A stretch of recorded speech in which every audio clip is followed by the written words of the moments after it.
Fala pessoal, Matheus aqui do canal Nerd dos Cortes. E seguindo tudo que esse cara fala no curso dele, faturei R$4.000 no meu primeiro mês. Se você deseja ter esses resultados, acesse o primeiro link da descrição.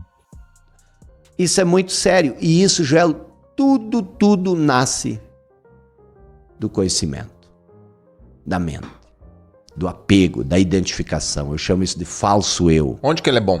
Onde que ele é poderoso, potente? O conhecimento? Quando que ele hipertrofia? Você falou que ele atrofia. Quando que ele hipertrofia? Quando você se separa dele e você usa o conhecimento como uma ferramenta. Entendeu? E não como uma identidade. Exato.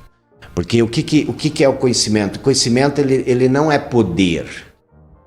Se conhecimento fosse poder... Olha, eu sou formado em filosofia e eu estudei numa das universidades mais tradicionais em filosofia no Rio Grande do Sul.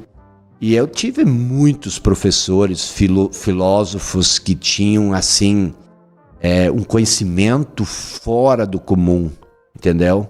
Mas eram completamente infelizes, eram pessoas assim, nem todos, né, mas alguns.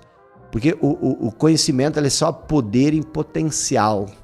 Se você souber usá-lo, e Napoleon Hill já falava isso, o conhecimento organizado. Mas o que é o conhecimento organizado? Estava olhando ali essa tua sala ao lado aqui, que tem 300 cadeiras. Você não consegue organizar essas cadeiras sem tirar algumas dali. Porque você precisa de espaço. Então o conhecimento organizado, ele precisa ser um conhecimento solto. Que você pode, como as pecinhas de um Lego, você pode organizar ele. E isso você tem que ter consciência. Se você não tem consciência, você tem um monte de conhecimento e você não consegue organizar ele porque você não tem espaço. A consciência é o espaço onde você organiza o conhecimento. E o que a maioria das pessoas faz? Elas se identificam com um conhecimento. E aí vem essa questão das crenças limitantes. Que as pessoas falam... E que me desculpe, mas é uma grande bobagem. Por quê? Porque toda crença é limitante. Se eu acredito que o Joel é bom, isso me limita a acreditar o oposto. Entendeu? Ou que eu sou ótimo. E se acreditar que eu sou ótimo, me limita a acreditar que eu sou excelente. Exato. Então, toda crença ela é limitante. Então, eu vou eliminar as crenças limitantes. Como é que tu vai eliminar? E outra coisa, como é que tu vai identificar uma crença limitante? Boa. Porque a maioria das coisas que nos limita, elas são inconscientes. Tu acredita e tu nem sabe que tu acredita.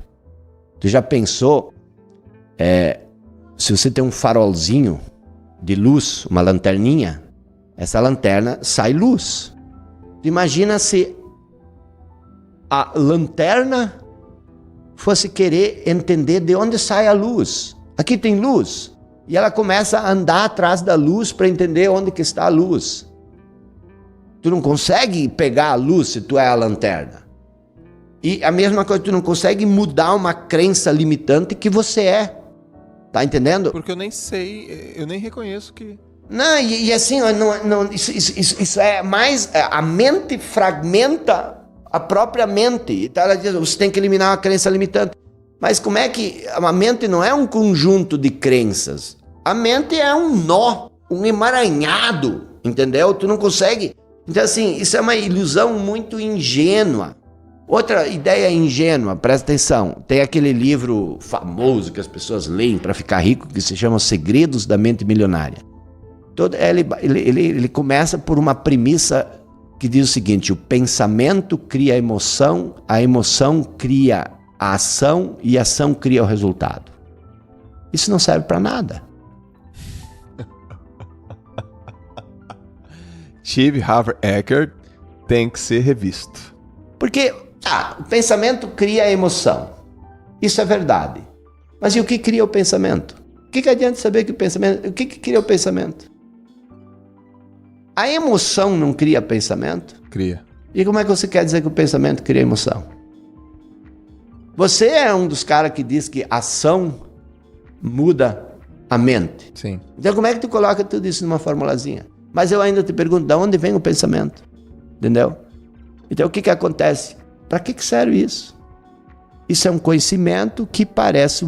Você já tem uma casa caindo aos pedaços, quando tu lê um livro desse, tu constrói uma varandinha que não serve para nada, que vai desabar com o resto tudo. E é por isso, Joel, que as pessoas, elas são tão pouco criativas, elas não conseguem evoluir, porque a gente tem que olhar isso no todo, entendeu? O problema é um problema conjuntural, um problema cultural, é um problema muito mais amplo. A gente tem que ir, e aí vem essa questão. Você e toda essa turma de pessoas que têm voz e que são inteligentes e que vocês têm que parar, entendeu? De assimilar conhecimento e reproduzir isso. Vocês têm que pegar um machado, uma picareta, sabe o que é uma picareta? Sei. E vocês têm que começar a debater em todo o conhecimento que existe. Por quê? Porque o que existe não é a solução. Tá me entendendo? O conhecimento que existe nos trouxe onde nós estamos. Tem que destruir tudo isso, entendeu? Tem que fazer uma fogueira gigante, queimar todos os livros, inclusive os meus. E a partir daí a gente começa a construir algo do zero, algo novo. Entendeu? Com qual objetivo? Libertar a humanidade do conhecimento.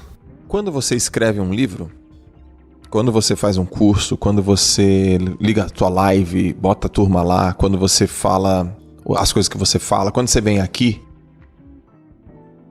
quem tá ouvindo, quem tá vendo, pô, esse cara manja do que ele tá falando, hein? Esse cara tem conhecimento, hein? Pô, o livro dele, aprendi coisas novas, hein? É um contrassenso isso que você tá falando?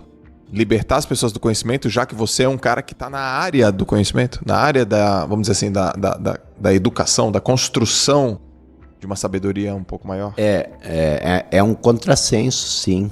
Mas o meu objetivo não é... O meu objetivo... Tanto é que o que eu tô fazendo aqui, entendeu? Provocar. Você é um provocador. Eu devia ter falado, filósofo, pesquisador, você é um provocador. Mas é uma provocação boa. Mas é porque se você, presta atenção, se você, às vezes as pessoas dizem o seguinte, cara, você me deixou meio pra baixo. Eu digo, claro, quebrei tudo que você acreditava, entendeu? Uhum. E o que acontece? A gente quebrar tudo que você acredita, isso não é fácil, entendeu? Pois é, porque uma pessoa que é convicta, ela te escuta, ela pode te escutar e não. Mas é por isso que Jesus dizia, porque vocês têm ouvidos, mas não ouvem, entendeu? Uhum. Mas é preciso começar a olhar, porque o que acontece? Presta atenção. Por mais que você possa me dizer uma coisa muito interessante, Joel, você faz isso em 1 hora, em 5 minutos. Só que eu tenho um condicionamento de 35 anos. Qual é a chance? É desproporcional. Qual é a chance de um tronco velho, enraizado, até o fundo da sua alma, ser arrancado e substituído por uma coisa que você fala que é interessante, que 5 minutos. Isso vem, isso passa, bate, entendeu? Então, você vai criando cascas de conhecimento que te separam da sua essência. Mas eu preciso que você entenda uma coisa, você que está nos ouvindo, que não vai ter muita audiência no nosso podcast, mas... Vai dar, vai sim, pô. Mas quem ouvir, você precisa entender uma coisa. Não é você encher um vaso. E não tem nada de errado você ler. Mas você precisa ler com distância. Porque entre aquilo que você lê, entre o que eu escrevo e o que você recebe, existe a tua percepção, existe o teu filtro, entendeu? Tu vai sugar as coisas e tu vai sugar elas não a partir do meu ponto de vista, mas a partir do teu ponto de vista. E aí tu vai cada vez mais...